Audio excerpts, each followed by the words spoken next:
చేసుకుందాం. మనందరికీ ప్రభు మరి చక్కని వాగ్దానపూర్వకమైన మాట ఈ సంవత్సరం ప్రభు మనకిచ్చాడు. నేను నా పాద స్థలమును మహిమపరచెదను. ఆమేన్, హల్లెలూయా. ప్రియులారా, మనందరము కూడా ఆయన పాద స్థలములమని, ఆయన తన పాద స్థలమును మహిమపరచాలని కోరుకుంటున్నాడని మరి గడిచిన జనవరి మాసం నుంచి కూడా మనందరం ధ్యానిస్తూ వస్తూ ఉన్నాం. దేవుని కృపను బట్టి ప్రభు సన్నిధిలో ప్రార్థించుచుండగా ప్రభు ఇచ్చిన ప్రేరేపణతో కూడిన మాటని మనం ఈ రోజున ధ్యానం చేసుకుందాం. అయితే మనందరము కూడా అవయవములము, మనందరము కూడా ఒక శరీరమై ఉన్నాము అని గడిచిన దినాలుగా మనందరికీ తెలిసిన సంగతులే.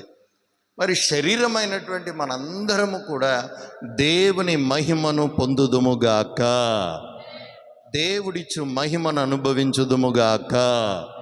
ఆమేన్. మరి ప్రభు మనలో ప్రతి వారికి తన మహిమనివ్వాలని ఆశపడుతున్నాడు. తన మహిమ అంటే మరలా ఇక్కడ కొంత వ్యత్యాసం ఉంది. దేవుని మహిమ వేరు, అలాగే మనుషులుగా మనకు నియమించబడిన మహిమ వేరు. దేవుని మహిమ అంటే అది దైవత్వంతో సమానం. ఎవ్వరు కూడా దేవునికి సమానులు కారు. గట్టిగా ఆమేన్ చెప్పండి. చెప్పారు గట్టిగా. మరి దేవునికి ఎవరు కూడా సమానులు కారు. మరి ఆయన మహిమ మనకివ్వటం కాదు, మన కొరకు నియమించిన మహిమ మనం అనుభవించుదుముగాక. తల్లి గర్భములో పిండముగా ఉన్నప్పుడే నేను నిన్ను ఎరిగి తిని అని అన్నాడు కదా ప్రభు. నీవు ఏ రీతిగా కట్టబడ్డావో, ఏ రీతిగా పిలవబడ్డావో, ఏ రీతిగా చెక్కబడ్డావో నీవు మర్చిపోయావు, కానీ దేవుడు మర్చిపోలేదు కదా. ఆయన మనందరి పట్ల ఒక్కొక్క ప్రణాళిక ఆయన కలిగి ఉన్నాడు.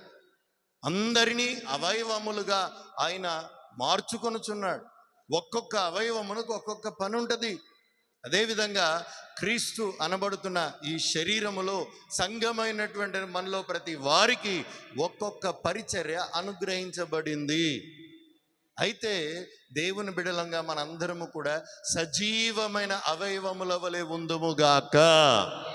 సచ్చుబడిన అవయవములుగా ఉండకూడదు. ఇంకో మాటలో చెప్పాలంటే చచ్చిన అవయవములుగా. ఇంకో మాటలో చెప్పాలంటే కొంతమందిని మనం గమనిస్తాం కదా, పక్షవాయువు వచ్చింది అని అంటూ ఉంటారు. ఒక పక్కంతా కూడా పనిచేయట్లేదు అంటారు. ఒక చెయ్యి, ఒక కాలు పనిచేయట్లేదు. నోరు మాట్లాడుతుంది, తింటున్నాడు, అన్నీ బాగానే ఉన్నాయి, కానీ ఒక చెయ్యి ఒక కాలు పనిచేయట్లేదు. మొన్నటి దినాన ఇట్లాగే హాస్పిటల్కి వెళ్తే వాళ్ళు అంటూ ఉన్నారు, మీకు వచ్చిన బ్యాక్ పెయిన్ మరి అది కాళ్ళ దాకా ఉండాలి, కానీ మీకు కాళ్ళల్లో లేదు అంటే దేవా నీకు స్తోత్రం అనుకున్నారు. తర్వాత వారు పరీక్ష చేసి చెప్పారు ఏంటంటే, ఆ నొప్పి మీ కాళ్ళ దాకా వెళ్తుంది, కానీ మీ కాళ్ళల్లో స్పర్శ తగ్గిపోయింది. మీరు చాలా రోజుల నుంచి ఫిజికల్ యాక్టివిటీ అనేది తగ్గించారు కనుక, లేక మరి ఆ నరం ఒత్తిడిని బట్టో ఏదో విధంగా మరి ఆ కాళ్ళల్లో స్పర్శ అనేది తగ్గిపోయింది మీకు అని చెప్పి చాలా విధాలుగా కరెంటు పెట్టి, ఆ వైబ్రేషన్ పెట్టి అట్లాగా కదిలించడం చూస్తే అందరూ చాలా విధాలుగా ఆయన చెప్తా ఉన్నాడు. 2-3 పాయింట్లు పెడితే అందరూ చాలు చాలు చాలు అంటారట. కానీ ఆయన నాకు దాదాపుగా అయిందా ఏమైనా కదిలిక తెలుస్తుందా అంటూ పాయింట్ పెంచుకుంటూ 17 పాయింట్లు పెట్టినా మరి నాకేం చెల్లని తెలియట్లేదు. Praise the Lord. మరి అప్పుడు ఆయన అంటా ఉన్నాడు, మీకు చెల్లం తగ్గింది అనుకుంటా అండి, మీరు జాగ్రత్త పడాలి అని అంటే, నేను అన్నాను, అమ్మాయి నొప్పి తెలియట్లేదంటే, ప్రభా నీకే స్తోత్రం, నొప్పి తెలియటట్టు నువ్వు చేసావే అని అనుకుంటున్నావు. కానీ అది మంచిది కాదట. చలనం లేకపోవటం అనేది మంచిది కాదు. మొత్తానికి ఇది మీరు ఖచ్చితంగా చేసుకోవాల్సిందే. మీకు చలనం తెలియట్లేదు, అంతకుముందు మీకు అలా ఇలా జరిగింది అని కొన్ని అడిగితే నాకే అప్పుడు ఆలోచన, నిజమే కదా, చాలా రోజుల నుంచి మరి ఒక కాళ్ళు తిమ్మిరి పట్టట్లేదు, ఒక కాల్లో ఏమాత్రం స్పర్శ అనేది అంతగా ఏమనిపించట్లేదు, ఒక్క కాళ్ళే నొప్పి రావటం, ఒక్క కాళ్ళే మరి స్పర్శ, ఇట్లాంటివన్నీ తెలుస్తూ ఉన్నాయి. మరి అవును కదా, నిజమే కదా అని నాకు అప్పటికి తెలిసింది. Praise the Lord. దేవుని కృపను బట్టి మొత్తానికి జరుగుతున్న ట్రీట్మెంట్ని బట్టి మరి గడిచిన ఒక 2-3 రోజుల నుంచి కొంచెం కాళ్ళలో కాస్త స్పర్శ, తిమ్మిర్లు రావటం, పీక్కుపోవటం, నొప్పి రావటం అని తెలుస్తూ ఉంది. హల్లెలూయా, గట్టిగా చెప్దామా? మరి దేవుని కృపను బట్టి అవయవములమైనటువంటి మనము సంఘములో ఉండగా మనము చచ్చిన అవయవముల వలె ఉండరాదు. చెప్పారు అందరూ? ఎలా ఉండరాదట? చచ్చిన అవయవములు. ఏమిటి చచ్చిన అవయవములు అంటే, శరీరంలోనే ఉంటుంది కానీ ఉపయోగం ఏముండదు. శరీరంలోనే ఉంటుంది కానీ అవయవమును బట్టి ప్రయోజనం అనేది ఆ శరీరానికి ఏమీ ఉండదు.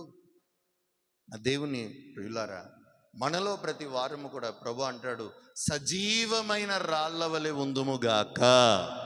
ఎలా ఉండాలట? సజీవమైన రాళ్ళు. ఇప్పుడు సజీవంగా ఉన్నారంటే వాళ్ళు ఏం చేస్తారు? బైబిల్లో రాయబడి ఉంది కదా, ఇదిగో చచ్చిన వారు ప్రేమించరు, చచ్చిన వారు లేవరు, చచ్చిన వారు తినరు, చచ్చిన వారు పలకరించరు, పరామర్శించరు.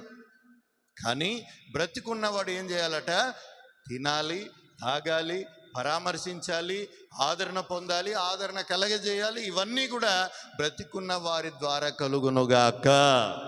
మరి సంఘములో ఉన్నటువంటి మనందరము కూడా మరి ప్రతి వారము సజీవమైన వారిగా ఉందుముగాక. చెప్పారు అందరూ? మరి సజీవమైన అవయవములుగా ఉండవలసిన మనం ఈ రోజున మరి ఎలాంటి పరిస్థితుల్లో ఉంటున్నాము? ప్రభు మన కోసం కాపరిని నియమించాడు, సంఘాన్ని నియమించాడు, పరిచర్యను నియమించాడు. ఒక చెట్టు దగ్గరికి వెళ్ళి పండ్ల కోసం ఆశపడితే ఆ చెట్టుకి పండు లేని కారణాన దాన్ని నరికివేయాలని కోపగించుకున్న ప్రభు ఈ దినములు అలాంటివే. ఈ దినములు ఎలాంటివి అని అంటే, ఆయన తన ఉగ్రతని చూపుతున్నటువంటి దినములు ఇవి. తన కోపాగ్ని మండుచున్నటువంటి దినములు ఇవి. ప్రపంచమంతటి మీదకి వస్తున్నటువంటి ఉగ్రత దినములివి.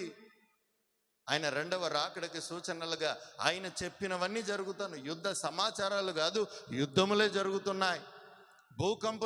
భూకంపముల సమాచారమే కాదు, భూకంపములే ప్రతిరోజు ఎక్కడో ఒక దగ్గర గమనిస్తూనే ఉన్నాం.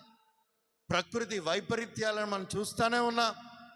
చలికాలంలోనేమో ఎండది ఉబ్బదీస్తూ ఉంది, ఎండాకాలంలో విపరీతం వర్షాలు వస్తూ ఉన్నాయి, అనుకోనని విధంగా వరదలు వస్తూ ఉన్నాయి. ఇట్లాంటి పరిస్థితులు ఎన్నో జరుగుతున్నాయి. దీని అంతటికి సూచన ఏమిటంటే, దేవుని రెండవ రాకడ సమీపించి ఉన్నది. గట్టిగా నమ్మిన వారు హల్లెలూయా చెప్పండి, చేతులెత్తి చెప్పండి. మరి దేవుని ప్రియులారా, రెండవ రాకడ సమీపించి ఉండగా మరి ఆ వచ్చిన సమయంలో మరి బుద్ధి లేని కన్యకల వలె మనం ఉండిపోదామా? బుద్ధి కలిగిన కన్యకల వలె ఆయన ఎదుర్కొందామా అని అంటే, ఖచ్చితంగా సజీవమైన అవయవములు మాత్రమే ఆయన ఎదుర్కోబోతున్నారు. ఆమేన్. మరి చచ్చిన అవయవములు ఎలాగో చచ్చినట్లుగానే ఉంటాయి కదా. దేవుని ప్రియులారా, ప్రభు ఈ రోజున మనతో మాట్లాడాలనుకుంటున్న మాట ఏమిటంటే, ఆయన మనలను మహిమ కలిగిన సంఘముగా కట్టునుగాక. చూడండి, ఎఫెసీయులకు రాసిన పత్రిక 5వ అధ్యాయం 27వ వచనములో అనుకుంటా, శ్రద్ధగా మాట చదవండి. 25 నుంచి 27 వచనాలు. పురుషులారా, మహిమ గల సంఘముగా మిమ్మల్ని కట్టాలి అనే మాటను ఒకసారి మనం చదువుకుందాం. ఎఫెసీయులకు రాసిన పత్రిక 5వ అధ్యాయం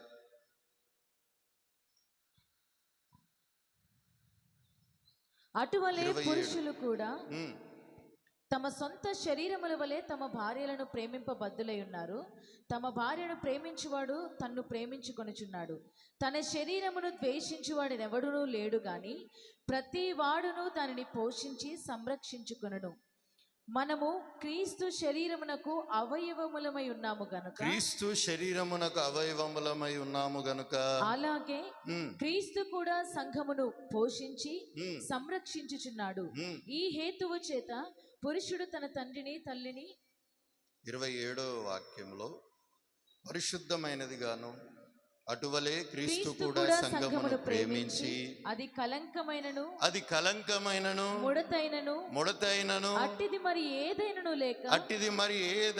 లేక పరిశుద్ధమైనది గాను నిర్దోషమైనది గాను మహిమగల సంఘముగాను ఆయన తన ఎదుట దానిని నిలబెట్టుకొనవలెనని మహిమగల సంఘముగా దానిని తన ఎదుట నిలవబెట్టుకొనవలెనని వాక్యముతో ఉదక స్నానము చేత దానిని పవిత్రపరచి పరిశుద్ధపరచుటకై దాని కొరకు తను తానే అప్పగించుకొని. హల్లెలూయా. ప్రభు ఎందుకు తను తాను అప్పగించుకున్నాడు? ఎందుకు ఈ రోజున తన శరీరం, తన రక్త మాంసములను మనం పాలిభాగస్సులు అవుతూ ఆయన మరణమును మనం జ్ఞాపకం చేసుకోవాలి అని అంటే, మనందరినీ మహిమగల సంఘముగా కట్టుటకై తన్ను తానే అప్పగించుకున్నాడు. ఏ సంఘముగా కట్టడానికట? కుల సంఘముగా కాదు, రాజకీయ సంఘముగా కాదు, మతపరమైన సంఘముగా కాదు. ఏ సంఘముగా కట్టాలని ఆశపడుతున్నాడంటే మహిమగల సంఘముగా ఆయన మనని కట్టునుగాక. ఆమేన్. మహిమగల సంఘముగా మనం కట్టబడాలి. మహిమగల సంఘముగా ఆయన మనల్ని కట్టుటకై తను తాను అప్పగించేసుకున్నాడు. ఆయన మరణమును మనం మర్చిపోకున్నట్లుగా దాన్ని జ్ఞాపకం చేసుకున్నటకై శరీరమందలి అవయవములు కూడుకున్న ప్రతిసారి ఆయన రొట్టెను, ఆయన శరీరమును, ఆయన రక్త మాంసములను మనము తిని తాగుదుముగాక. హల్లెలూయా. ఎందుకు ఆయన అప్పగించుకున్నాడంటే మనం మహిమగల సంఘముగా మారటానికి.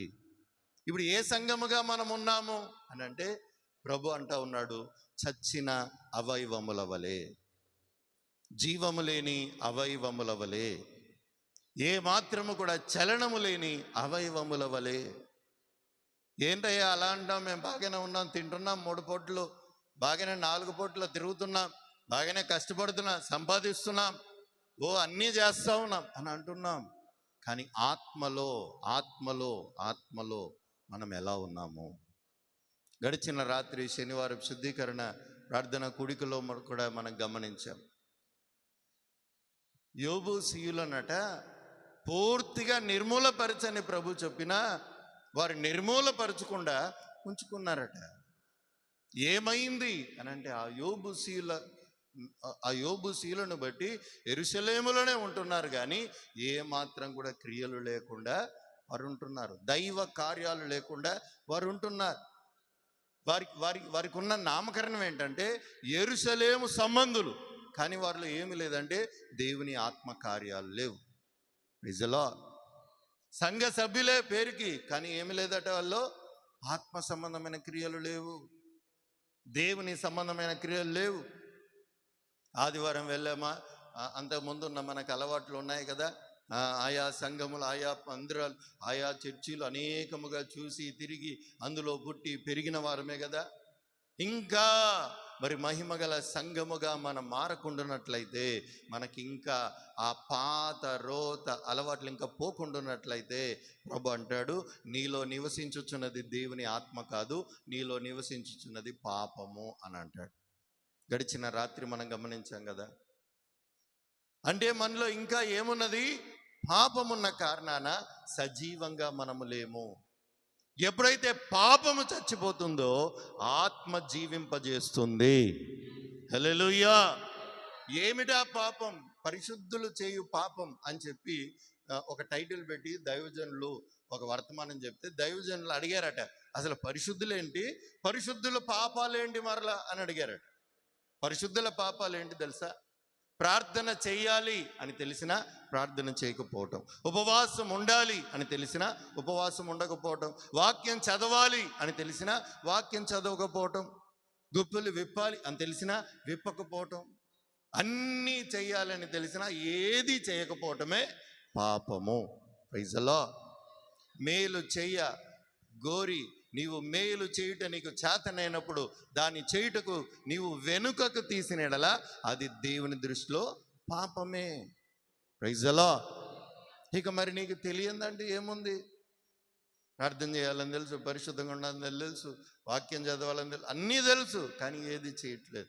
దాని అర్థం నీలో నివసించుచున్నది పాపము. ఈ చచ్చిన పరిస్థితుల నుంచి సజీవులముగా మారిపోదుముగాక. గట్టిగా చెప్పుకోండి, సజీవంగా ఉన్నవారు అందరూ చెప్పారు. అందరూ ఇటువైపు నుంచి అసలు రావట్లేదు. మీరు మీరు మాత్రం ఒకసారి గట్టిగా ఆమేన్ చెప్పండి. ఒకసారి చూద్దాం, గట్టిగా చెప్పండి. హల్లెలూయా. దేవుని పిల్లరా, దేవుని సంఘముగా మనం ఉన్నప్పుడు మనందరం కూడా సజీవమైన రాళ్ళ వలె ఉండాలి. అలా ఉండాలి అని అంటే పాపం మనలో చనిపోవాలి. ఆ పాపం ఏంటంటే, నీకు తెలుసు చేయకూడదని కానీ దాన్నే చేస్తున్నావు. నీకు తెలుసు చెయ్యాలి అని కానీ దాన్ని నీవు చేయటము ఆరంభించట్లేదు. అదే పాపమని వాక్యములో మనం గమనించాం.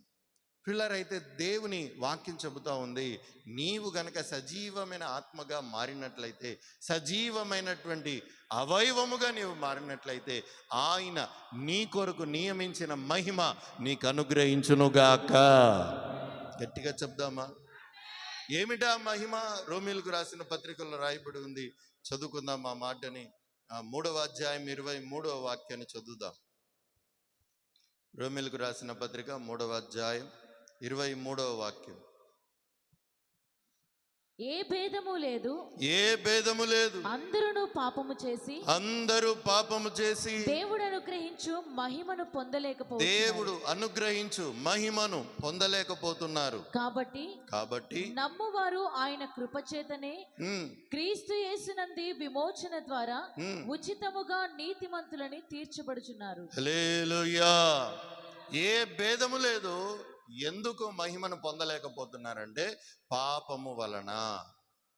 ఏ భేదము లేదు, అందరూ పాపము చేసిన వారే, అందరూ పాపములో ఉన్నవారే.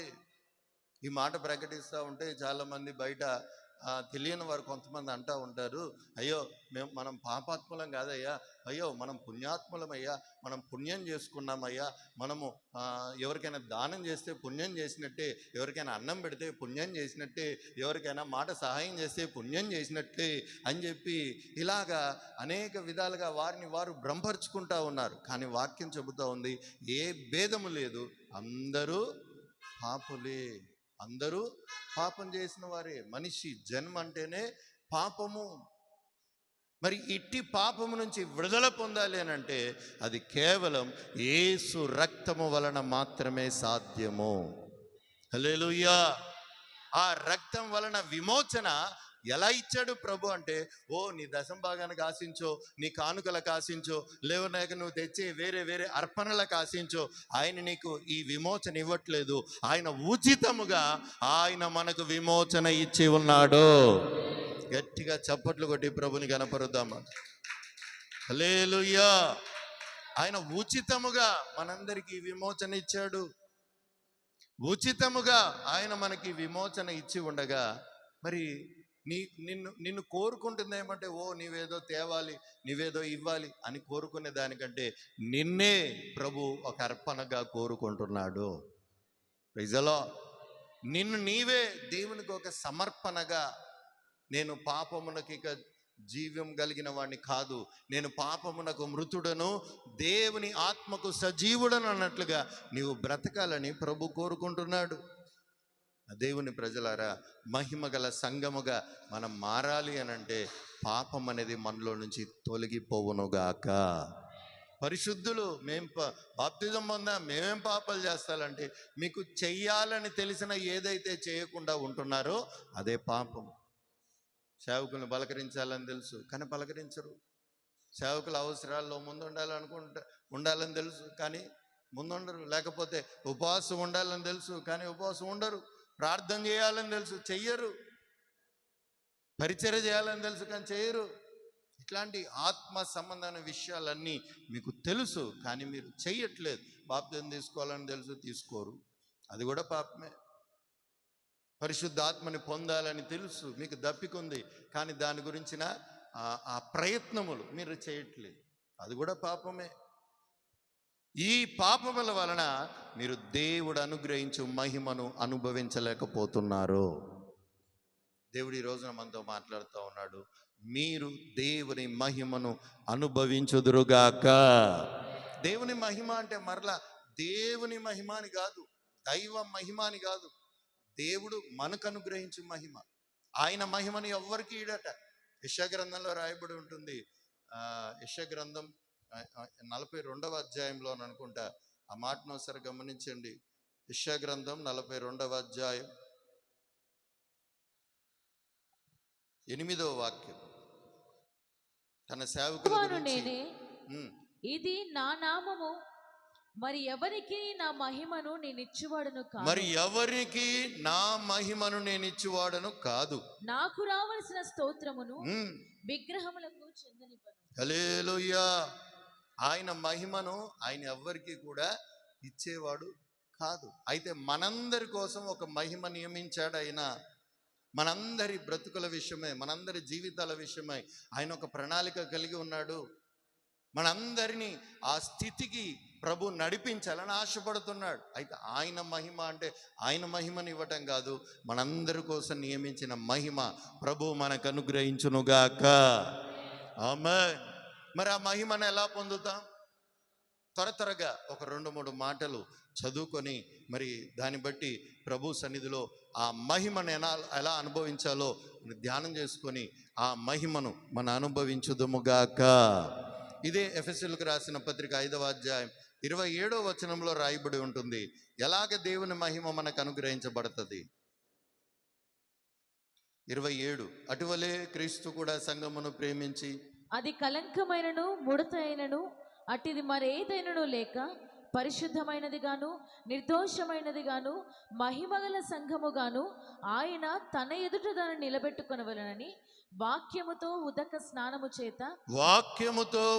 స్నానము చేత దానిని పవిత్రపరిచి పరిశుద్ధ కొరకు తన్ను తానే అప్పగించుకొనెను. హల్లెలూయా. ఎలాగ దేవుని మహిమ, దేవుడు మనకు అనుగ్రహించే మహిమను మనం అనుభవిస్తాము అని అంటే వాక్యముతో ఉదక స్నానము చేత. దేనితోనట? వాక్యముతో ఉదక స్నానము చేత. ఏ పుణ్యకార్యముల ద్వారానో, ఏ లోక సంబంధమైన నీతి పనులు అనబడుతున్న వాటి ద్వారానో మనము మహిమను పొందలేము. కానీ వాక్యం చెబుతా ఉంది, ఆయన వాక్యమే మనల్ని ఆయన మహిమకు యోగ్యుడిగా మార్చునుగాక.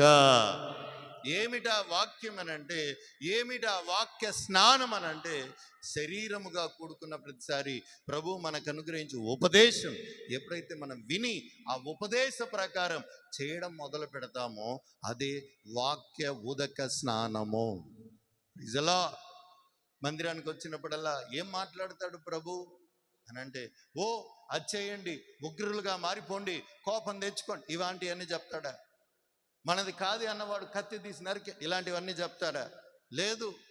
ఉపదేశం చెప్తా ఉంటాడు, ఆయన వాక్యం చెప్తా ఉంటుంది. ప్రేమించండి, క్షమించండి, శత్రువునైనా సరే మరి హక్కున చేర్చుకోనండి, ఒక చెంప మీద కొడితే మరొక చెంప చూపించండి, 7 మార్లు కాదు 70 మార్ల వరకు క్షమించండి, అంతవరకు నమ్మకంగా ఉండండి. ఇలాంటివన్నీ కూడా దేవుని వాక్యం మనకు బోధిస్తూ ఉన్నది. ఈ ఉపదేశం బోధిస్తూ ఉన్నది. మీరు మారు మనసు పొందారు, బాప్తిజం పొందారు కనుక మానక సహవాసంగా కూడుకొనండి, రొట్టె విరుచుట యందు ఎడతెగక ఉండండి, ప్రార్థన చేయుట యందు వెసుగక ఉండండి అని ఈ రీతిగా ఉపదేశం చెబుతూ ఉన్నప్పుడల్లా ఈ ఉపదేశం మనం ఏం చేయాలట? అంగీకరించాలి. అవునయ్యా, ఇంతకు మునుపు నేను అలా ఉన్నాను, ఇక మీద నేను అలా చెయ్యను అని నీవెప్పుడైతే వాక్యం విని నిన్ను నీవు మార్చుకుంటావో అదే వాక్య ఉదక స్నానము. గట్టిగా ఆమేన్ చెప్పండి. కానీ దేవుని కృపను బట్టి చాలామంది అది బాప్తిజంలో మాత్రమే నెరవేర్చారు, బాప్తిజం తర్వాత నెరవేర్చలేకపోతున్నారు. అమ్మో బాప్తిజం తీసుకోవాలి, అమ్మో దేవుడు నన్ను దర్శించాడు, దేవుని సత్యం నాకు బయలుపరిచాడు, నేను దేవుని బిడ్డగా మారిపోవాలి, బాప్తిజం తీసుకొని వాక్య స్నానం చేశారు, బాగానే ఉంది. అయితే అదొక్కటి సరిపోతుందా? మరి పరిశుద్ధ గ్రంథములు ఎన్నో అధ్యాయాలు ఉన్నాయి, ఎన్నో లేఖనాలు ఉన్నాయి, ఎన్నో వాగ్దానాలు ఉన్నాయి, ఎన్నో హెచ్చరికలు ఉన్నాయి. ప్రతి వాక్యము మనకు స్నానము చేయించునుగాక. ఇప్పుడు స్నానం చేయించడానికి, స్నానం చేయక ముందు మీరు ఎలా ఉంటారు, స్నానం చేసిన తర్వాత ఎలా ఉంటారండి? మొన్న తిన్నాడు బలహీనంగా ఉండి నీరసంగా ఉంటే అమ్మగారు అన్నారు, అసలు నువ్వు వేడి వేడి నీళ్ళతో స్నానం చేద్దురా అని బలవంతంగా వేడి వేడి నీళ్ళు పోసి మరి స్నానం చేసేసరికి కొంచెం ఆ నీరసం, ఆ బలహీనత అంతా పోయింది. మీకు కూడా స్నానం చేసినప్పుడు అలా ఉంటుందా ఉండదా? చెప్పరేంటండి, అలవాటు లేదండి అన్నట్టు చూస్తున్నారేంటి? ప్రైజ్ అలా అలవాటు ఉన్న వాళ్ళంతా గట్టిగా స్తోత్రం చెప్పండి. చాలా నిదానంగా చెప్పారేంటి? కేవలం బలారాధనకేనా ఏంటి? ప్రైజ్ అలా స్నానం చేస్తే ఎలా ఉంటుంది? కాస్త ఉత్సాహంగా ఉంటుందా ఉండదా? కాస్త అలసట తీరినట్లుగా ఉంటుందా ఉండదా? మరి శరీర సంబంధమైన స్నానం చేస్తేనే అలా ఉంటే, మరి ఆత్మ సంబంధమైన స్నానం చేస్తే మన హృదయం ఇంకెంత ఉప్పొంగాలి. ఆమేన్, హల్లెలూయా.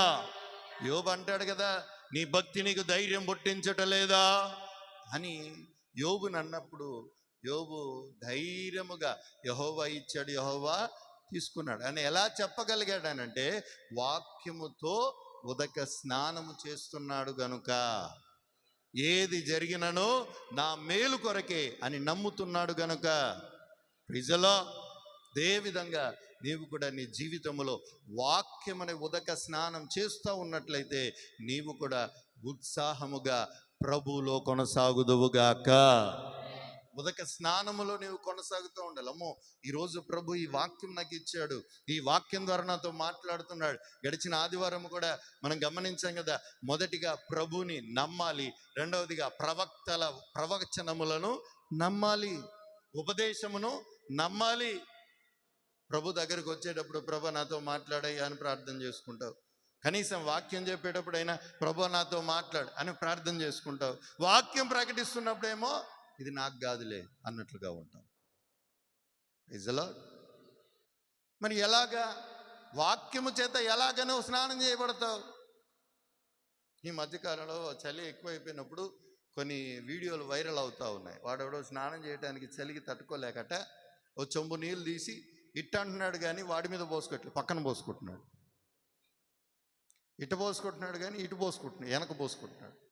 అంటే వాడి మీద ఒక్క చుక్క నీళ్ళు పడలే, కానీ బయటకు వచ్చి అమ్మయ్య స్నానం అయిపోయింది అంటున్నాడు. Praise the Lord. మరొకడు గనుడు తల నుంచి కాలు దాకా కవర్ పెట్టుకున్నాడు, ప్లాస్టిక్ కవర్ దొడుక్కున్నాడు. ఆ చలికి తట్టుకోలేక నీళ్ళతో స్నానం చేసి కవర్ మీద పోసుకుంటున్నాడు. అంటే ఈ కవర్ మీద పోసుకుని వీడి మీద పడతాయా? కవర్ తీసిన తర్వాత వీడి స్నానం చేసినట్టు లెక్క. ఆ కంపు ఆడే ఉంటుంది, ఆ వాసన ఆడే ఉంటుంది, అవునా కదా? Praise the Lord. మరి అదే విధంగా నీవు దేవుని మందిరానికి వచ్చి ప్రభు నాతో మాట్లాడు అని అడుగుతున్నావు. అయ్యా వాక్యముతో నన్ను కడుగు, నన్ను దర్శించు అని అడుగుతున్నావు. మరి ఉపదేశము ద్వారా, సేవకుని నోటి ద్వారా ప్రభు నీతో మాట్లాడుతున్నప్పుడేమో ఇది నాకు కాదులే, ప్రతి వారం వినేదేలే, ఈ వారం చెప్పాడులే కానీ రేపటి నుంచి చూద్దాంలే అని అనుకుంటూ ఎన్నో మార్లు వాక్యపు స్నానమును నువ్వు తృణీకరించావు. వాక్యము నిన్ను కనాలి అని యాకోబు పత్రికలో రాయబడి ఉంది.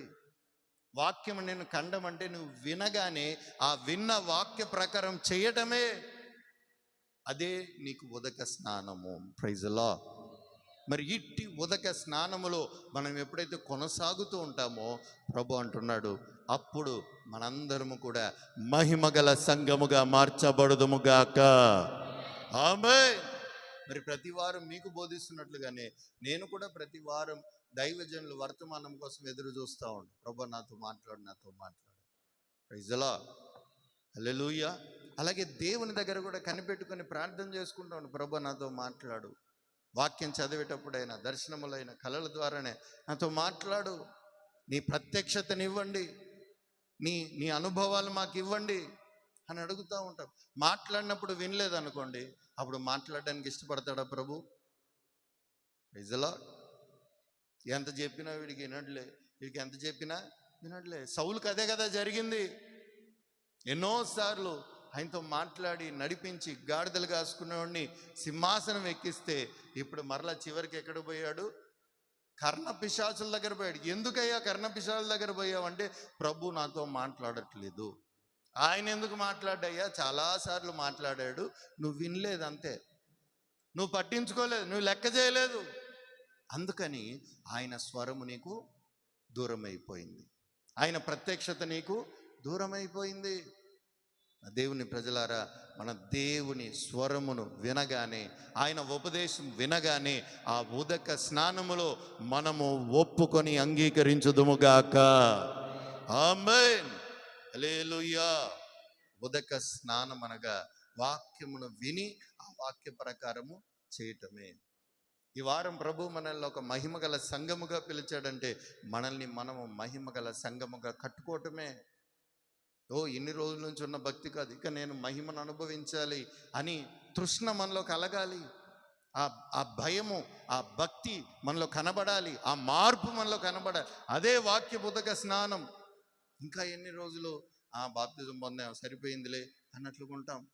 ఇంకా ఎన్ని రోజులు ఏదో రోజు కాసేపు ప్రార్థన చేసుకుంటున్నాం, ఏదో రోజు కాసేపు ఏదో ఒక 2 మాటలు చదువుకుంటున్నాం, ఏదో రోజు 4 మాటలు తూతూ మంత్రంగా ప్రార్థన చేసుకొని వెళ్ళిపోతున్నాం అన్నట్లుగా ఉండేది ఇంకా ఎన్ని రోజులు? కాదు ప్రియులారా, మహిమ నుండి అధిక మహిమ పొందినట్లుగా ఉదక స్నానము చేయుదుముగాక. ఆమేన్.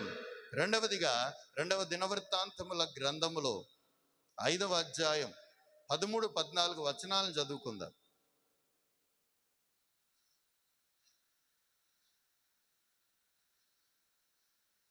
రెండవ దినవృత్తాంతముల గ్రంథం 5వ అధ్యాయం 13-14 వచనాలు. వారితో కూడా బూరలు ఊదు యాజకులు 125 మంది నిలిచిరి. బూరలు ఊదువారు పాటకులను ఏక స్వరముతో యెహోవాకు కృతజ్ఞతాస్తుతులు చెల్లించుచు గానము చేయగా, యాజకులు పరిశుద్ధ స్థలములో నుండి బయలువెళ్ళి ఆ బూరలతోనూ తాళములతోనూ వాయిద్యములతోనూ కలిసి స్వరమెత్తి యెహోవా దయాళుడు, ఆయన కృప నిరంతరముండని స్తోత్రము చేసిరి. అప్పుడు ఒక మేఘము యెహోవా మందిరము నిండా నిండెను. అప్పుడు యెహోవా మందిరము మేఘముతో నిండెను. యెహోవా తేజస్సుతో దేవుని మందిరము నిండుకొనగా సేవ చేయుటకు యాజకులు ఆ మేఘమున్న చోట నిలవలేకపోయిరి. హల్లెలూయా. శబ్దము గట్టిగా. రెండవదిగా, ఎలాగ దేవుని మహిమను అనగా దేవుడు మనకు నియమించిన మహిమను మనం పొందగలుగుతాం అని అంటే, మొదటిగా వాక్యపు స్నానము ద్వారా, వాక్యం అంగీకరించి వాక్యం బోధించబడిన ఆ ఉపదేశ ప్రకారం నడుచుకుంటే మన మహిమను మనము అనుభవిస్తాం. రెండవదిగా, దేవుని మందిరం దేంతో నింపబడాలట? తేజో మహిమతో నింపబడునుగాక. మరి ఆ మందిరం అంటే ఏది? మనుషుల చేత కట్టబడిన కట్టడాలు దేవుని మందిరాలా? కొత్త నిబంధనలో ప్రభు అంటాడు కదా, ఇదిగో ఈ కట్టబడిన ఇవి కాదు, మీరే నాకు ఆలయమై ఉన్నారు. Praise the lord.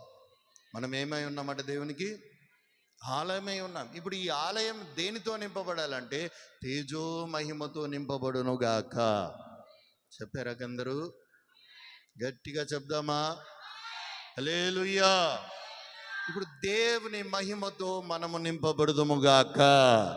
మనల్ని చూసినప్పుడు లేక మనల్ని గమనించినప్పుడు మనలో ఏం కనబడాలట? దేవుని మహిమ. మోషే కొండ దిగి వస్తూ ఉన్నప్పుడట, అక్కడ ఉన్న వాళ్ళందరూ ఆయన ముఖమును తేరి చూడలేకపోయారట. ఎందుకని చూడలేకపోయారు? మోషే దేవునితో గడిపినంత సమయం దేవుని మహిమ ఇదిగాడికి అంటుకుంది. అవునా కదా? ఇప్పుడు ఆ మధ్యకాలం క్రిస్మస్ పండుగ వచ్చినప్పుడల్లా ఆ మందిరాన్ని దులపడానికి కనీసం 2 రోజులు పడతా ఉంటుంది. ఎందుకు అని అంటే, ఈ చెమికీలు, ఆ చీరలకున్న చెమికీలు, ఆ డ్రెస్సులకున్న చెమికీలు అవన్నీ దులిపి ఎంత దులిపినా పోదది. ఒక్కసారి ఆ చెమికీలు అంటిందంటే మరలా ఒక 2-3 రోజుల దాకా అది పోదు. అంటే క్రిస్మస్ పండుగ వచ్చిందంటే ఆ క్రిస్మస్ పండుగ ఎన్ని రోజులు జరుపుకుంటాం? దాదాపు ఒక 3-4 రోజులు, వారం రోజులు ఆ డ్రెస్సు వేసుకున్న ఇల్లంతా, ఆ డ్రెస్ వేసుకొని తిరిగిన మందిరం అంతా ఉంటుందా ఉండదా? ఊడిసే వాళ్ళకి తెలుస్తుంది, మీకేం తెలుస్తుంది పాపం. హల్లెలూయా. అలాగునే మరి దేవుని వాక్యం చెబుతూ ఉంది, మోషే దేవునితో కాసేపు గడపగానే మోషే దేవుని మహిమతో నింపబడ్డాడట, ఆ దేవుని తేజస్సుతో నింపబడ్డాడట, ఆ దేవుని ఆ ప్రభావముతో నింపబడ్డాడట. ఆయన తిరిగి వస్తూ ఉంటే ఎవ్వరు ఆయన తీరి చూడలేకపోయారట. నీవు తేజో మహిమ కలిగిన ఆలయముగా మారాలి అని అంటే నీవు సెల్ ఫోన్తో గడిపితే ఆ మహిమను పొందలేవు, మనుషులతో గడిపితే ఆ మహిమను పొందలేవు, లేకపోతే డబ్బుతో గడిపితే ఆ మహిమను పొందలేవు, లేకపోతే ఇంకెవ్వరితో గడిపిన ఆ మహిమను నీవు పొందలేవు. మహిమ ఇవ్వగలిగిన మహిమోన్నతుడైన దేవునితో నీవు గడిపితే నీ మహిమ నీవు పొందుదువుగాక. గట్టిగా ఆమేన్ చెప్పారా? ఎవరితో గడపాలి ఇప్పుడు? నీవు దేవునితో. నీవు దేవునికి ఆలయమై ఉన్నావు గనక నీవు దేవునితో గడిపితేనే నీకు దేవుడు నీకు నియమించిన మహిమ నీవు అనుభవించగలుగుతావు. మరి నీవు దేవునితో గడపగలుగుతున్నావా? దేవుని మందిరం మహిమతో నింపబడేటట్లుగా, అయ్యా ఇదిగో నీ ఆలయముగా నేనున్నాను, నన్ను నా కొరకు నియమించబడిన మహిమతో నన్ను నింపు అని నీవు ఆయనతో గడిపినప్పుడల్లా నీవు ఆయన మహిమతో నింపబడదువుగాక. ఆ మహిమ నీకు అర్థం కాదు. ఇజలో చాలా సందర్భాల్లో చెప్పాను. నేను మొదట్లో సేవ నేర్చుకోవడానికి కుటుంబాన్ని విడిచిపెట్టి ఒక సంవత్సర కాలం దూరంగా వెళ్ళి ఆ మందిరంలో పడిగాపులు పడి మరి 4 గంటలకు మొదలుకొని 6 గంటల దాకా ప్రార్థనే. మరి ఉదయకాలం 3 గంటలకు కూడా లేచిన రోజులు ఉన్నాయి. శుక్రవారం మొదలుకొని ఆదివారం ఆరాధన అయిపోయేదాకా నీళ్లు కూడా తాగకుండా కటిక ఉపవాసాలు ఉన్న దినములు ఆ సంవత్సర కాలం నేను గడిపాను. అట్లాగా మరి సమయం దొరికినప్పుడల్లా ప్రార్థన ప్రార్థన ప్రార్థన, ముమ్మారు ప్రార్థన. పగటి పూట 3 గంటల నుంచి 6 గంటల దాకా ప్రార్థన, మరి మధ్యాహ్నం ప్రార్థన, మరలా సాయంకాలం విజ్ఞాపన ప్రార్థన, కూటం లేదంటే విజ్ఞాపన ప్రార్థన, కూటం ఉందంటే కూటంలో, మరలా రాత్రికాల ప్రార్థన. ఇట్లాగా ప్రార్థన ప్రార్థన ప్రార్థన చేసుకుంటూ కొనసాగుతున్నటువంటి దినములవి. దేవుని మహాకృపను బట్టి ఒక చక్కని భక్తురాలు ఆవిడిప్పుడు పెంతుకోస్తులో సేవ చేస్తూ ఉంది, టిపిఎం అనే ఆ సంస్థలో. ఆవిడ నాతో పాటు కూడా ఆవిడ సేవ కోసమై తర్ఫీదు అవుతూ ఉంది. ఆ యవ్వన బిడ్డ అప్పుడు ప్రార్థనలో దర్శనం చూసి నాకు చెప్తా ఉంది, అన్నా నీ మీద ఒక మేఘం కనపడుతూ ఉంది, ఒక మహిమ కనపడుతూ, ఒక ప్రభావం కనపడుతుంది అంటే ఎక్కడా అని నేను పైకి చూస్తూ ఉన్నా. ఆవిడ అంటా ఉన్నా, అప్పుడు నేను ఇంకా కొత్త దేవునిలో కొత్తగా ఎదుగుతున్నాను, ప్రార్థన నేర్చుకుంటున్నాను, ఇంకా నాకు పెద్దగా ఏమి పాట పాడటం కానీ ప్రార్థన పెద్దగా నాకేం పెద్దగా తెలియదు, ఎక్కడా అని అడుగుతా ఉన్నా. కాదన్నా, నాకు ప్రభు చూపిస్తూ ఉన్నాడు, నీ మీద ఒక మహిమ, ఒక వెలుగు, ఒక మేఘములాగా ఆవరించి నాకు కనబడుతూ ఉంది, నువ్వు ధైర్యంగా ఉండు అని చెప్తా ఉంది. హల్లెలూయా. ఎలా వచ్చింది అది అని అంటే అదేదో నా గొప్పతనమో నేనేదో పైనుంచి ఊడిపడ్డా కాదు. మనం దేవునితో ఎంత అధిక సమయం గడిపితే అంత మహిమ మన మీద నిలవబడునుగాక. హల్లెలూయా. అది ఎవరికి కనబడాలో మరి కనబడుతుంది. ఇప్పుడు మీరు చెప్పండి, మన పోరాటము మనుషులతోనా అపవాదితోనా? ఎవరి చెప్పరే? ఊరుకోండి మా ఆయనతోనే అని అంటారా ఏంటి? ఊరుకోండి మా ఆవిడతోనే అని అంటారా? అట్లా అంటాను లేదు. మనల్ని బాధించు వారు ఎవరి వల్ల బాధిస్తారు అని అంటే వారిలో దురాత్మ దూరి మనల్ని బాధించడానికి ఆ దురాత్మ మనల్ని హింసిస్తూ ఉంటుంది. ఇప్పుడు మహిమ మనుషులకు కనబడాలా, దయ్యానికి కనపడాలా? ఎవరి చెప్పరే? సాతానికి కనపడాలి మహిమ. అప్పుడు వాడు భయపడతాడా? భయపడ్డా? చెప్పరేంటండి? దేవుని తేజో మహిమతో మనందరము నింపబడుదుముగాక. సాతాను గాడికి మహిమ కనపడింది అనుకోండి, అమ్మో వెళ్ళి ఎందుకులే నాయన, వీడి దగ్గర దేవుని ఆత్మ ఉందిలే, వీడి దగ్గర దేవుని మహిమ ఉందిలే, వీడికి దేవుని కాపుదల ఉందిలే అని యోబు జోలికి వెళ్లకుండా దేవుని దగ్గర పోయి సనిగినట్లుగా నీ జోలికి రాకుండా దేవుని దగ్గరికి వెళ్ళి నీ వాడికి వేసిన కంచె తీసుడు అప్పుడు చెప్తా అనే స్థితిలోనికి మనందరము ఎదుగుదుముగాక. ఆమేన్. కానీ వాడు తేరి చూసినప్పుడు నీలో ఏ మహిమ కనపడలే, నీలో సెల్ ఫోన్ కనపడుతుంది, నీలో లోక సంబంధమైన అన్నీ కనపడుతున్నాయి, నీలో విచిత్రమైన లోక సంబంధమైన అలవాట్లు, మాట, ప్రవర్తన, తీరు, నడత అన్నీ కనపడుతున్నాయి. ఇక వాడు ఏమనుకుంటాడు? వీడు నా మనోడేలే, మన పార్టీయే వీడు అని అనుకుంటాడు. అనుకోడా? అప్పుడు మనం దేవుని మహిమ అనుభవించగలుగుతామా? అనుభవించలేము. దేవుని ఆలయముగా మారిన తర్వాత దేవుని ఆలయంలో మహిమ లేకపోతే అది దేవుని ఆలయం అనబడదు. ఒక ఇల్లు పూర్తిగా ఊడ్చి అమర్చబడిన తర్వాత అది ఒంటిగా ఖాళీగా ఉండకూడదు. ఆమేన్ చెప్పరే? మరి దేవుని బిడ్డగా మారిపోయిన తర్వాత పాత రోత జీవితం అంతా అపవిత్రమైనదంతా తీసివేసిన తర్వాత నీలో మహిమ లేకపోతే, నీలో దేవుని ప్రభావం కనబడకపోతే అది ఒంటిగా ఉన్నట్టే. ఇప్పుడు వెళ్ళిపోయిన దురాత్మలు మరి 7 దయ్యాలను తెచ్చి దాంట్లో ఏం చేస్తాయట? కాపురం ఉంటాయి. కనుక దేవుని ప్రియులారా, మనం ప్రార్థన లేకుండా, ప్రభావం లేకుండా, మహిమ లేకుండా ఉంటే అది వ్యర్థమే. ప్రభావముతో నింపబడదుముగాక, మహిమతో నింపబడదుముగాక. అది దేవునితో గడుపుట వలన మాత్రమే సాధ్యం. రోజుకి కనీసం గంట సేపైన దేవునితో గడపడానికి మనం పూనుకోవాలి. వ్యక్తిగతంగా నీవు దేవునితో గడపటానికి పూనుకోవాలి. నేను గడుపుతాను కానండి కుటుంబ ప్రార్థనలో లేక సంఘ ప్రార్థనలో అంటే కుదరదు. వ్యక్తిగతముగా నీవు దేవునితో గడుపుదువుగాక. చెప్పారా గట్టిగా? చివరిగా మరొక మాట ధ్యానం చేసుకుందాం. కొరింథీయులకు రాసిన 2వ పత్రిక 3వ అధ్యాయం 18వ వాక్య భాగం. మనమందరమును ముసుగు లేని ముఖముతో ప్రభు యొక్క మహిమను అద్దము వలె ప్రతిఫలింపజేయుచు మహిమ నుండి అధిక మహిమను పొందుచు ప్రభువగు ఆత్మ చేత ఆ పోలికగానే మార్చబడుచున్నాము. ఆమేన్. గట్టిగా చెప్పండి ఆమేన్ అని. హల్లెలూయా. దేవుని ప్రియులారా, చివరిగా ఈ మాట చెప్పి నేను ముగిస్తాను. ప్రార్థన చేసుకుందాం. ప్రభు భోజనం చేద్దాం. దేవుని కృపను బట్టి ప్రభు మనందరినీ ఈ రోజున మహిమగల సంఘముగా ఉండడానికి పిలుస్తూ ఉన్నాడు. ఒక ఆచార సంఘము కాదు, ఓ నామకార్థ సంఘము కాదు, ఓ జీవము లేని సంఘము కాదు, ఓ చచ్చిన స్థితి కాదు. మనందరము కూడా సజీవమైన రాళ్ల వలె, మండుచున్న రాళ్ల వలె మారిపోదుముగాక. ఆమేన్. అలా ఉండాలంటే వాక్యం అనే ఉదక స్నానం చేయబడాలి. రెండవదిగా దేవుని ఆలయముగా మహిమతో, తేజో మహిమతో మనం నింపబడి ఉండాలి. మూడవదిగా చివరిగా ప్రభు మనతో మాట్లాడుతూ ఉన్నాడు, నీవు ముసుగు లేని ముఖముతో ఉందువుగాక. ఏ ముఖమట? ఏ ముసుగట అది? మందిరానికి వచ్చేటప్పుడు ఒక ముసుగు, మందిరం బయట ఇంకో ముసుగు. మందిరానికి వచ్చేటప్పుడు ఒకలాగా, మందిరం బయట మరొకలాగా. చర్చికి వస్తారు కానండి, మీ చర్చికి వచ్చేవాళ్ళు కూడా అలాగే ఉన్నారనండి. బయట ఎలా ఉన్నారు, మీరు కూడా అలాగే ఉన్నారు అని అంటే అది ఎంత పెద్ద మాట. భయంకరమైన బూతులు తిట్టాల్సిన పని లేదు క్రైస్తవులకి. మీకు మాకు పెద్ద తేడా ఏముందండి అని అంటే చాలు. అవునా కదా? Praise the lord. ఓ ఆ మాట అన్నాడు, ఈ మాట అన్నాడు, ఓ బాధపడాల్సిన పని లేదు. నీకు మాకు పెద్ద తేడా లేదంటే చాలు.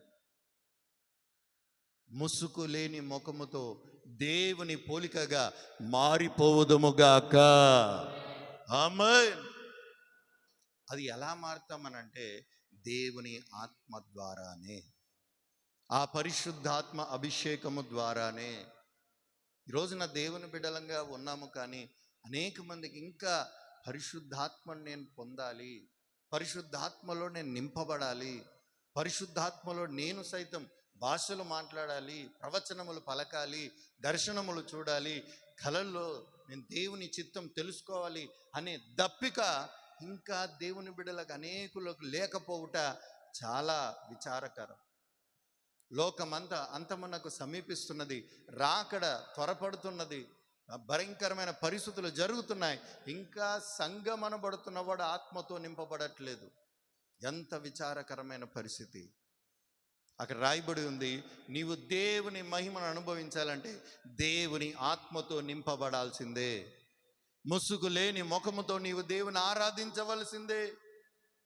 Praise the lord. చెప్పండి గట్టిగా. ఆ మాట మరొకసారి చదవండి. కొరింథీయులకు రాసిన పత్రిక 2వ పత్రిక ముసుగులేని ముఖముతో ముసుగులేని ముఖముతో ప్రభు యొక్క మహిమను ఉమ్, అద్దము వలె ప్రతిఫలింపజేయుచు అద్దము వలె మనము ప్రభు యొక్క మహిమను ప్రతిబింబింపజేయాలి. మహిమ నుండి అధిక మహిమను పొందు మహిమ నుండి అధిక మహిమ పొందాలి. ప్రభువకు ఆత్మ చేత ఉమ్, ఆ పోలికగానే మార్చబడుచున్నారు. ప్రభు ఆత్మ వలె మనందరం మారిపోవుదుముగాక. ప్రభు దూతల వలె మారిపోవుదుముగాక. ఆమేన్. ఎలా మారిపోవాలట? ప్రభువగు ఆత్మ వలె. ఎలాగట? మా అమ్మలాగా మారిపోవాలి అనుందా? మా నాన్నలాగా మారిపోవాలి అనుందా? మా తమ్ముళ్ళలాగా, లేక నా పిల్లల్లాగా, లేక మా ఆయనలాగా, లేక మా ఆవిడలాగా అనుందా? ఎలా మారిపోవాలట? ప్రభువకు ఆత్మ వలె మనం మారిపోవుదుముగాక. ఆత్మ ఎలా ఉంటుంది? 24 గంటలు సమయాన్ని వ్యర్థపరుచుకుంటా ఉంటుందా ఆత్మ? ఆత్మ ఎలా ఉంటుంది? అజ్ఞానంగా ఆత్మ ఉంటుందా? ఆత్మ ఎలా ఉంటుంది? ఏ ఆత్మ? పరిశుద్ధాత్మ గురించి మాట్లాడుతూ ఉన్నా. ఆ ఆత్మ అవివేకంగా ఉంటుందా? ఆ ఆత్మ తొందరపడతా ఉంటుందా? ఆ ఆత్మ సోమరిపోతుగా ఉంటుందా? ఆ ఆత్మ ఏమైనా బద్ధకంగా ఉంటుందా? ఉండదు. ఆ ఆత్మ వలె మనం మారిపోవుదుముగాక. పరిశుద్ధాత్మ పోలి మనందరము మారిపోవుదుముగాక. ఎలా మారుతామనంటే ఆది కాండములో మనం గమనిస్తాం కదా, యెషయా గ్రంథంలో రాయబడి ఉంటుంది, ఆది కాలములో భూమి అంతా కూడా నిరాకారముగా ఉన్నది. ఆ నిరాకారముగా ఉన్నటువంటి ఆ భూమి మీద ఆత్మ అల్లాడుచుండెను. ఎప్పుడైతే దేవుని వాక్యం విడుదలయ్యిందో వెంటనే ఆత్మ వాక్యమును వారి మీద పనిచేసేటట్లుగా చేసి వారిని ఒక మంచి సృష్టిగా మార్చివేసింది. గట్టిగా చెప్దామా?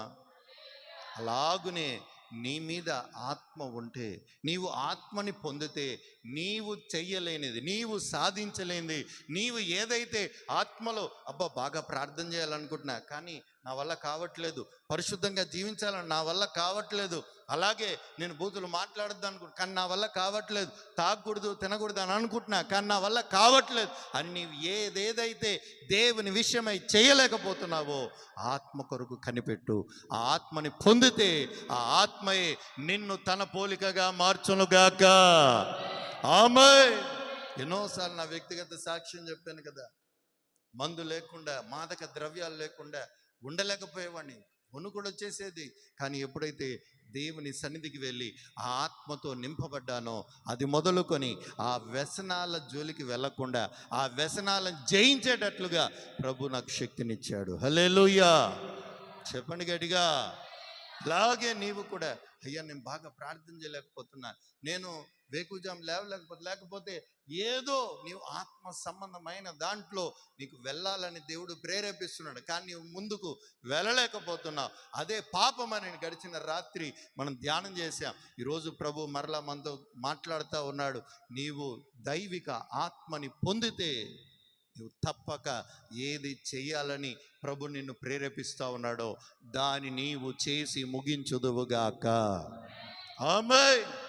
కానీ నువ్వు చేయలేకపోతున్నావు అంటే నువ్వు మొదట చేయవలసింది ఏమిటంటే, ఏదో చేయాల్సిన అవసరం లేదు, ఆత్మ కొరకు కనిపెట్టు, పరిశుద్ధాత్మ కొరకు కనిపెట్టు. అయ్యా నాకు నీ ఆత్మ కావాలి, నీ శక్తి కావాలని అడుగు. ఒక 3 రోజులు ఉపవాసం ఉండి అడుగు, అయ్యా నీ ఆత్మశక్తి కావాలి, నీ అభిషేకం కావాలి. లేకపోతే 7 రోజులు నీ శక్తిని బట్టి ఉండగలిగితే 21 రోజులు ఉండగలిగితే 40 రోజులు ఉండగలిగితే సంవత్సరం ఉండు, బాధలేదు. Praise the Lord. హల్లెలూయా. ఉండలేకపోతే కేవలం ఆత్మ కొరకే అడుగు. నీ ఆత్మ కావాలయ్యా, ఒక 3 రోజులు కేటాయించుకో, ఒక రోజంతా కేటాయించుకో. ప్రార్థన అంటే నేటి క్రైస్తవులకు ఎలా మారిపోయిందంటే, ఏదో తూతూ మంత్రంగా 4 మాటలు చెప్పేశామా, పరలోక జపం చెప్పేశామా, ఆమేన్ అన్నట్టుగా అయిపోయింది. కాదు ప్రియులారా, ప్రార్థన అంటే ఆ దేవుని అనుభవించటం ప్రార్థన. చాలా సందర్భాల్లో చెప్పాను, మన మోకాలు వేసి ప్రార్థిస్తే ప్రభు మనల్ని దర్శించాడనే అనుభవం నీకు కలిగేదాకా నువ్వు లేవకూడదు ప్రార్థనలో నుంచి. Praise the Lord. కానీ మన ప్రార్థనలోని హరిబరి ప్రార్థనలు, హడావుడి ప్రార్థనలు, టైం అయిపోతుందనే ప్రార్థనలు. ప్రభా నీకు స్తోత్రం, నాకు తొందరగా ఉంది, అని చెప్పటం, ఆమెన్ చెప్పటం, వెళ్ళిపోవటం. ఆ దేవుని ప్రియులారా, ఆత్మను మనం పొందుదుముగాక, పరిశుద్ధాత్మను అనుభవించుదుముగాక. ఈ అంతిమ దినాల్లో, ఈ కడవరి దినముల్లో దుష్టుడు విజృంభిస్తూ ఉన్నాడు. ఏర్పరచబడిన వారిని లాగివేస్తూ ఉన్నాడు. ప్రతిష్ఠింపబడి పరిశుద్ధులు అనబడుతున్న వారు ఎంతోమంది లాగివేయబడ్డారు. గడిచిన సంవత్సరం పాటలో కూడా మనం గమనించాం కదా, శోధన కాలమున అనేక మంది పరిశుద్ధులే కూలిపోయారు. అయ్యో వీడు బాగా పరిశుద్ధుడు, అయ్యో వీడు బాగా ప్రసంగికుడు, అయ్యో వీడు బాగా మంచివాడు, మంచి ఆవిడ అని అనుకున్న వాళ్ళు ఎంతోమంది కూలిపోయారు, పడిపోయారు. సంఘములో, సహవాసంలో, సేవలో లేకుండా పోయారు. గల కారణం దుష్టుడు వారిని లాగివేశాడు. అలాంటి పరిస్థితి అందరికీ రాకుండా ఉండాలనంటే మనం ఎప్పటికప్పుడు ఆత్మలో నింపబడుదుముగాక, పరిశుద్ధాత్మ అనే శక్తి చేత నింపబడుదుముగాక. ఎలా వస్తుంది ఈ పరిశుద్ధాత్మ? మరి దానికోసం కనిపెట్టాలి. చాలా సందర్భాల్లో మీకు చెప్పాను. ఓ భక్తుడు ప్రతిరోజు వేకుజాము 4 గంటలకు మొదలుకొని 6 గంటల దాకా మోకాళ్ళు వేసి ప్రార్థన చేస్తాడు. ఒకరోజు 7 అయిపోయింది, 8 అయిపోయింది, 9 అయిపోయింది, సెమినార్ స్టార్ట్ అయిపోయింది, వెళ్దాం, ప్రార్థన మొదలైందంటే ఆయన నేను రాను, మీరు వెళ్ళండి అని కసిరించుకోండి. ఏంటయ్యా పరిస్థితి అంటే, ఏంటో మరి నాకు రోజు ఆత్మతో నింపబడేవాడిని కాసేపు ప్రార్థన చేసేసరికి ఈరోజు నాకు ఎందుకు ఆత్మ రావట్లేదు, ఆత్మ నన్ను దర్శించట్లేదు, దేవుడు నన్ను కనికరించట్లేదు, నేను ముందట దేవుని కనికరం పొందందే నేను మోకాళ్ళ నుంచి లేవనని చెప్పి కనిపెట్టుకొని ఆత్మలో నింపబడిన తర్వాతే ఆయన లేచి ప్రార్థన రావడం జరిగింది. ప్రైజ్ ది లార్డ్, హల్లెలూయా. దేవుని ప్రియులారా, అట్టి అనుభవం మనలో ప్రతి వారికి ఉండుట ప్రాధాన్యం, ప్రాముఖ్యం. ప్రైజ్ ది లార్డ్, చెప్పండి గట్టిగా హల్లెలూయా. మరి ప్రతి దినం వేకువజామున లేచి కనిపెట్టు, నీ ఆత్మతో నింపయ్యా, ఈ దినమంతటి కావాల్సిన శక్తిని ఇవ్వయ్యా, ఈ దినమంతా నన్ను తప్పించయ్యా, నన్ను కాపాడయ్యా, నన్ను నడిపించయ్యా, నీ ఆత్మ ద్వారానే, నీ ఆత్మ ద్వారా అడుగు. నీ ఆత్మ నింపయ్యా, నీ ఆత్మ నింపయ్యా, నీ ఆత్మతోనే నింపని అడుగు. ఆత్మ లేకుండా మనం ఏ దుష్టుని కూడా మనం జయించలేం, ఏ దుష్ట క్రియలని కూడా మనం జయించలేం. దేవుని ప్రియులారా, ప్రభు సన్నిధిలో ఈ మాటలన్నిటినీ ప్రభు మన వినికిడిలో ఆశీర్వదించునుగాక. మహిమ నుండి అధిక మహిమలోనికి ప్రభు మనల్ని నడిపించునుగాక.